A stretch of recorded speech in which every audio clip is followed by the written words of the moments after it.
നമസ്കാരം. ഓട്ടപ്രദക്ഷിണത്തിലേക്ക് ഏവർക്കും സ്വാഗതം.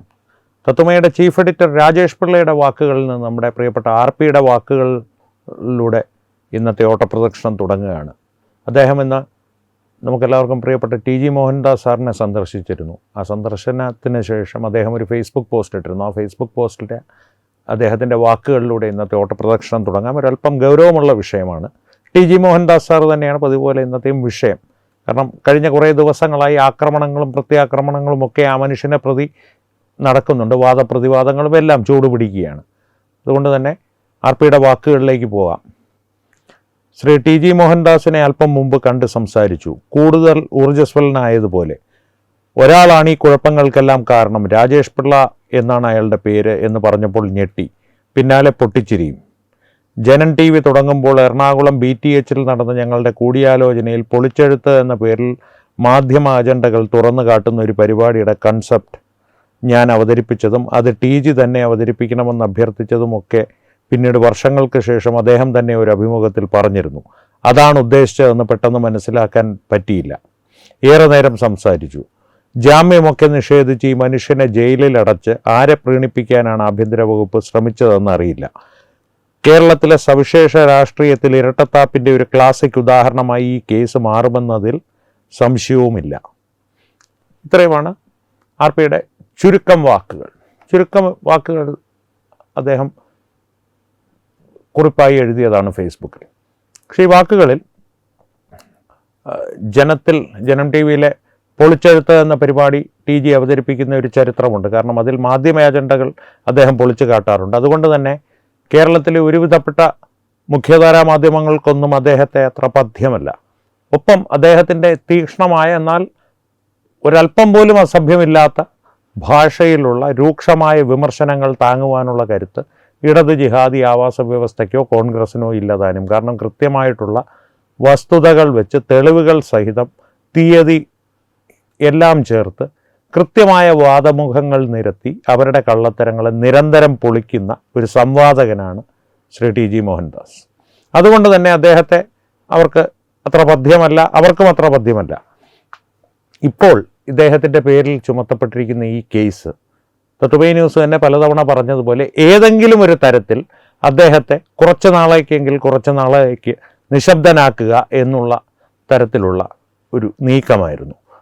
അതിനോടൊപ്പം തന്നെ ചിലരെയൊക്കെ പ്രീണിപ്പിക്കുവാൻ അതിൽ പ്രധാനമായി ജിഹാദി ആവാസ വ്യവസ്ഥയെ പ്രീണിപ്പിക്കുവാൻ വേണ്ടിയിട്ടാണ് UDFൻ്റെ ആഭ്യന്തര വകുപ്പും പോലീസും ഈ നാടകം കളിച്ചത് എന്നുള്ളത് കോടതിയിൽ നിന്ന് അദ്ദേഹത്തിന് അനുവദിക്കപ്പെട്ട ജാമ്യവിധിയിൽ തന്നെ വ്യക്തമാണ്. കാരണം ഒരു ചട്ടവും പാലിക്കാതെയാണ് സുപ്രീം കോടതി നിഷ്കർഷിച്ചിട്ടുള്ള ചട്ടങ്ങളെ പോലും കാറ്റിൽ പറത്തിയാണ് 71 വയസ്സ് കഴിഞ്ഞ ശ്രീ ടി.ജി. മോഹൻദാസിനെ സൈബർ പോലീസ് അവരുടെ കസ്റ്റഡിയിലെടുത്ത് തിരുവനന്തപുരത്തേക്ക് കൊണ്ടുവന്ന് പോലീസ് ട്രെയിനിങ് കോളേജിൽ ഒരു രാത്രി പാർപ്പിച്ചത്.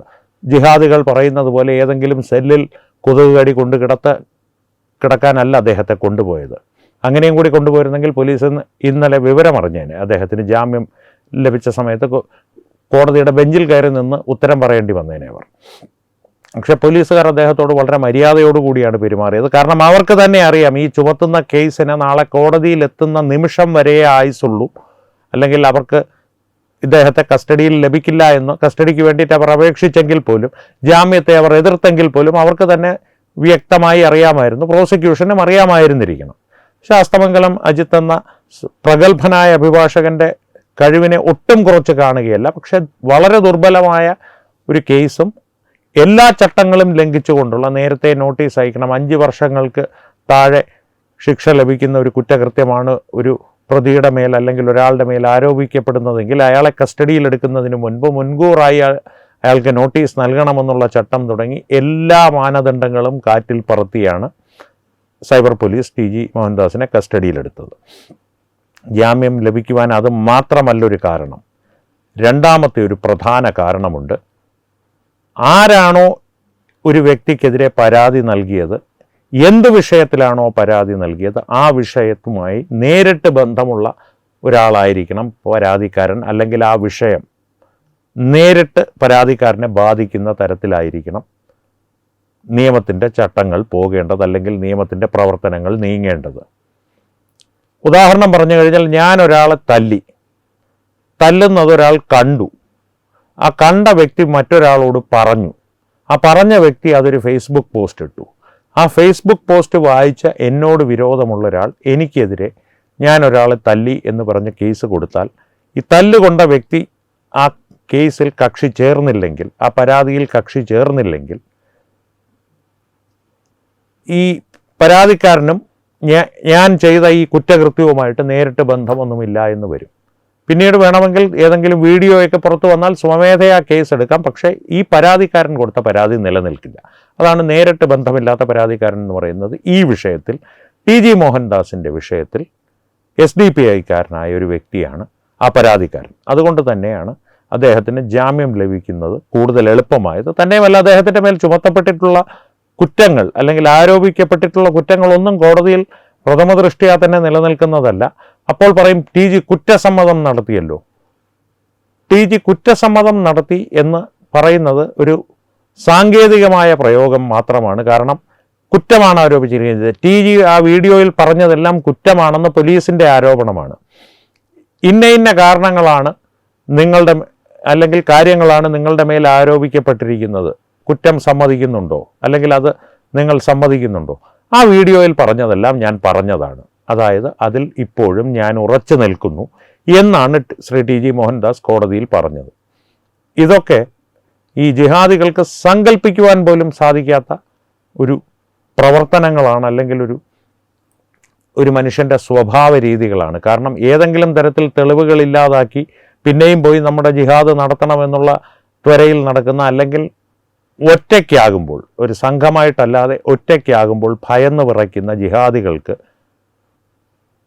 ശാരീരികമായി യാതൊരു സവിശേഷതകളുമില്ലാതെ കൃഷഗാത്രനായ, കണ്ടാൽ ദുർബലനായ ഒരു മനുഷ്യൻ ഇത്രയും ധൈര്യത്തോടു കൂടി ഈ കേസിനെ, ഈ വ്യാജ കുറ്റാരോപണത്തെ നേരിടുമെന്നുള്ളത് അവർ സ്വപ്നത്തിൽ പ്രതീക്ഷിച്ചിരുന്നില്ല. അതുകൊണ്ട് തന്നെ TG മോഹൻദാസിൻ്റെ ജാമ്യം മുഖത്തടിച്ച അടി ആകുന്നത്, ആദ്യത്തെ അടിയാകുന്നത് ജിഹാദികൾക്കാണ്. പിന്നെ കമ്മ്യൂണിസ്റ്റുകാർക്കും കോൺഗ്രസ്സുകാർക്കും ഈ ജിഹാദികളെ പ്രീണിപ്പിക്കുവാനായി ഇത്തരത്തിലുള്ള നടപടികൾ കൈക്കൊണ്ട ആഭ്യന്തര വകുപ്പിനും പോലീസിനുമാണ്.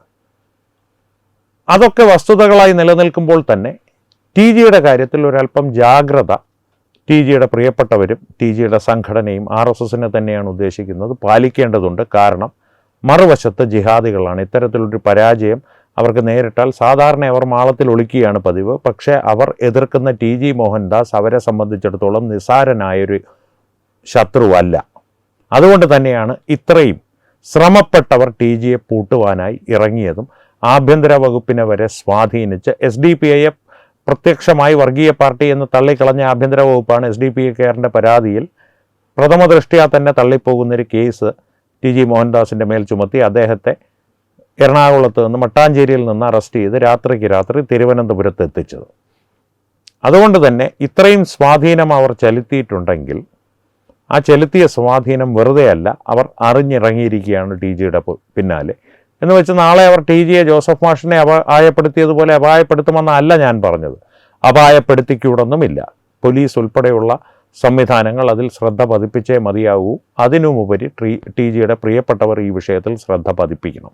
കാരണം ഹാലിളകി നടക്കുകയാണ് ഈ ഭ്രാന്തന്മാർ, ഈ മതഭ്രാന്തന്മാർ. കൃത്യമായിട്ട് ഒരു സംവാദത്തിലും TG മോഹൻദാസിനെ പരാജയപ്പെടുത്തുവാൻ ഇന്നോളം ഇടത് ജിഹാദി ആവാസ വ്യവസ്ഥയ്ക്കോ കോൺഗ്രസ്സുകാർക്കോ സാധിച്ചിട്ടില്ല, സാധിക്കുകയുമില്ല. അതവർക്ക്, TGയുടെ പ്രിയപ്പെട്ടവർക്ക് പലപ്പോഴും അക്കാര്യത്തിൽ സംശയമുണ്ടായേക്കാം. ജിഹാദികൾക്കും കമ്മികൊങ്ങികൾക്കും അക്കാര്യത്തിൽ ഒരു സംശയവും ഉണ്ടാകില്ല.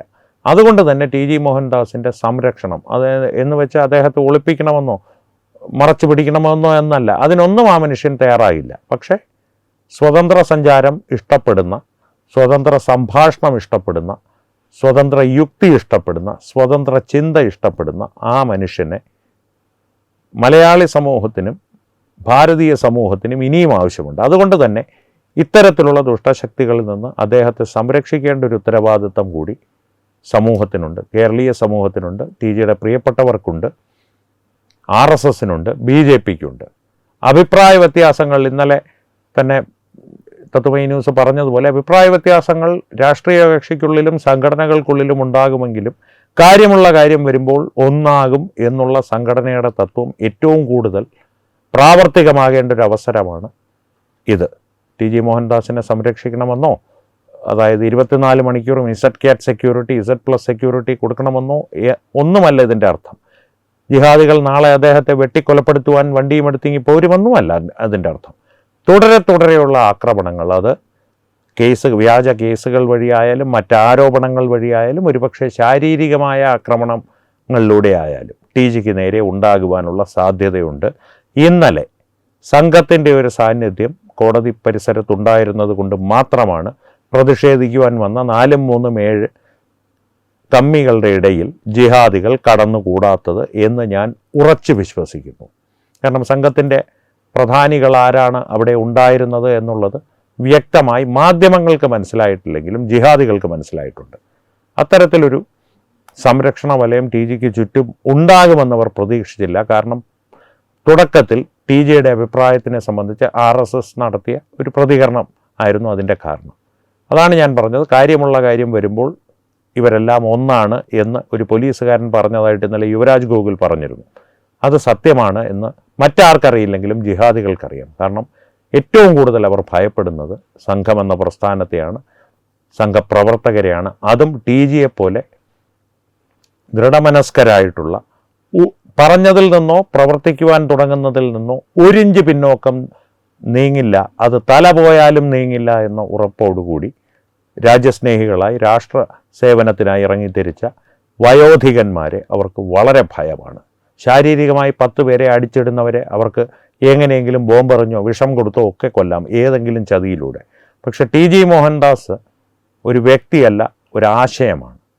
അത് സംഘത്തിൻ്റെ ആശയമാണ്, ദേശസ്നേഹത്തിൻ്റെ ആശയമാണ്. ആ ആശയത്തെ ഇല്ലാതാക്കുക എന്നുള്ളത് അത്ര എളുപ്പമല്ല എന്നവർക്കറിയാം. അതുകൊണ്ട് തന്നെയാണ് അവർ ശാരീരിക ആക്രമണത്തെക്കാൾ ടി ജിയുടെ ആശയങ്ങളെ തകർക്കുവാനായി പരിഹാസങ്ങളും അസഭ്യവർഷവും ഇത്തരത്തിലുള്ള വ്യാജ കേസുകളുമൊക്കെയായി ഇറങ്ങുന്നത്. അതെല്ലാം പരാജയപ്പെടുമ്പോൾ ഒരുപക്ഷെ ശാരീരികമായ ഒരു ആക്രമണം എന്നുള്ള ഒരു തലത്തിലേക്ക് അവർ പോയിക്കൂടുന്നില്ല. അങ്ങനെ അവർ പോയ ചരിത്രങ്ങളുമുണ്ട്. ടി ജിയുടെ കാര്യത്തിൽ അത് ഉണ്ടാകുവാൻ പാടില്ല. അത് കേരളീയ സമൂഹത്തിൻ്റെ ഉത്തരവാദിത്തമാണ്, നിയമത്തിൻ്റെ ഉത്തരവാദിത്തമാണ്, അതിലുമുപരി സംഘത്തിൻ്റെയും BJPയുടെയും ഉത്തരവാദിത്തമാണ്. ഇതിലൊന്നും ഈ പറയുന്നതെല്ലാം കേട്ട് കഴിഞ്ഞാൽ ടി ജി മോഹൻദാസ് സാർ ഒരു ചിരിയും ചിരിച്ചിട്ട് പറയും, മനോജിന് വേറെ പണിയൊന്നുമില്ലേ മനോജെ, പോയി പണി നോക്ക്, അവന്മാരെന്തെങ്കിലും ചെയ്യുന്നെങ്കിൽ അങ്ങ് ചെയ്യട്ടെ. ഇടയ്ക്ക് UAPA ചുമത്താനാണല്ലോ അവരുടെ ശ്രമമെന്ന് കേട്ടപ്പോൾ ചിരിച്ചുകൊണ്ട് ഒറ്റവാക്കിൽ ചുമത്തിക്കോട്ടെ എന്ന് മാത്രം പറഞ്ഞ ആ മനുഷ്യന് നാളെ അദ്ദേഹത്തെ ഒരു പറ്റം ജിഹാദികൾ കൊലപ്പെടുത്താൻ വരുമെന്ന് പറഞ്ഞാൽ വലിയ ഭയമൊന്നും തോന്നില്ല എന്ന് മാത്രമല്ല, ഒരു തരി ഭയം തോന്നില്ല. അതാ മനുഷ്യൻ്റെ വ്യക്തിപരമായിട്ടുള്ള കാര്യം. പക്ഷേ അദ്ദേഹത്തിൻ്റെ ആശയങ്ങൾ ഞാൻ പറഞ്ഞല്ലോ, ഒരു വ്യക്തി എന്നുള്ള നിലയിൽ അത് പറയുവാനും സ്വതന്ത്രമായി സഞ്ചരിക്കുവാനുമുള്ള അദ്ദേഹത്തിൻ്റെ സ്വാതന്ത്ര്യത്തെ മാനിച്ചുകൊണ്ട് തന്നെ പറയുന്നു. ആ ആശയം, ടി ജി മോഹൻദാസ് എന്നുള്ള ആശയം അദ്ദേഹത്തിൻ്റെ മാത്രം സ്വന്തമല്ല, അത് അദ്ദേഹത്തിൻ്റെ പ്രിയപ്പെട്ടവരുടെ മലയാളി സമൂഹം എന്ന് പറയുമ്പോൾ ഞങ്ങൾ അതിൽ ഉൾപ്പെട്ടിട്ടില്ല എന്ന് കമ്മി ജിഹാദികൾ പറയുമായിരിക്കും. നിന്നെ ഒന്നും ഉൾപ്പെടുത്തിയിട്ടുമില്ല. ഞാൻ പറഞ്ഞത് ദേശസ്നേഹികളായ മലയാളി സമൂഹത്തിൻ്റെ, ഭാരതീയ സമൂഹത്തിൻ്റെ സ്വന്തമാണ്. അതുകൊണ്ട് തന്നെ അതിനെ സംരക്ഷിക്കുവാനുള്ള ഉത്തരവാദിത്തം മാത്രമല്ല അവകാശവും സമൂഹത്തിനുണ്ട്, രാഷ്ട്രീയ സ്വയം സേവക് സംഘിനുമുണ്ട്. അതുകൊണ്ട് തന്നെ അത്തരത്തിലൊരു സംരക്ഷണ വലയം അദ്ദേഹത്തിൻ്റെ ചുറ്റും കോടതിയിൽ കണ്ട് പിന്മാറിയ ജിഹാദികൾ ഒന്ന് സൂക്ഷിക്കുന്നത് നല്ലതായിരിക്കും. അത് അവരോടുള്ള ഒരു മുന്നറിയിപ്പാണ്. എന്തായാലും ഈ വിഷയത്തിൽ തൽക്കാലം ഇത്രമാത്രം. ഇന്ന് നമ്മുടെ ചീഫ് എഡിറ്റർ RP അദ്ദേഹത്തെ കണ്ടു, ഫേസ്ബുക്കിൽ കുറിച്ച ആ കുറിപ്പിൻ്റെ പശ്ചാത്തലത്തിൽ ഇത്രയുമെങ്കിലും പ്രേക്ഷകരുമായിട്ടൊന്ന് പങ്കുവയ്ക്കണമെന്ന് തോന്നി. കാരണം ആ ഒരു ചിന്ത വന്നപ്പോൾ മുതൽ ഇങ്ങനൊരാശങ്ക ഉള്ളതാണ്, സത്യാവസ്ഥയാണ്. കാരണം മറുവശത്തുള്ള ജിഹാദികൾ അടിസ്ഥാനപരമായിട്ട് ആശയങ്ങൾ കൊണ്ടല്ല, ആയുധങ്ങൾ കൊണ്ടാണ് അവരുടെ കണക്കുകൾ തീർക്കുന്നത്, അല്ലെങ്കിൽ ജയിക്കുവാൻ ശ്രമിക്കുന്നത്. അത്തരത്തിലുള്ള ആയുധങ്ങളെന്ന് പറയുന്നത് മൂർച്ചയേറിയ ആയുധങ്ങളോ വെടിയുണ്ടകളോ ബോംബുകളോ മാത്രമല്ല, ഇത്തരത്തിലുള്ള വ്യാജ കേസുകളും ആയുധങ്ങളാണ്. അതുകൊണ്ട് തന്നെ ഇനിയും അത്തരത്തിലുള്ള ആക്രമണങ്ങൾ ഉണ്ടാകുമെന്നുള്ളൊരു വസ്തുത പ്രേക്ഷകരോട് ഒന്ന് പങ്കുവയ്ക്കണമെന്ന് തോന്നി. അതാണ് ഓട്ടപ്രദക്ഷിണത്തിലൂടെ ഇപ്പോൾ തത്വമയി ന്യൂസ് ചെയ്യുന്നത്. ഈ വിഷയത്തിലുള്ള പ്രേക്ഷകരുടെ അഭിപ്രായങ്ങൾ തീർച്ചയായും ഞങ്ങളുമായി പങ്കുവയ്ക്കുക. ഒപ്പം വീഡിയോ ലൈക്ക് ചെയ്യുക, പരമാവധി ആളുകളിലേക്ക് എത്തുവാനായി വീഡിയോ ഷെയർ ചെയ്യുക. ഏറ്റവും പ്രധാനപ്പെട്ട കാര്യം, തത്വമയി ന്യൂസിൻ്റെ യൂട്യൂബ് ചാനൽ നിങ്ങൾ ഇതുവരെ സബ്സ്ക്രൈബ് ചെയ്തിട്ടില്ലെങ്കിൽ തീർച്ചയായും സബ്സ്ക്രൈബ് ചെയ്യുക. അപ്പോൾ ഈ വിഷയത്തിലും മറ്റു വിഷയങ്ങളിലും സംവാദങ്ങൾ തുടരട്ടെ. വീണ്ടും കാണാം. നന്ദി. ശുഭരാത്രി.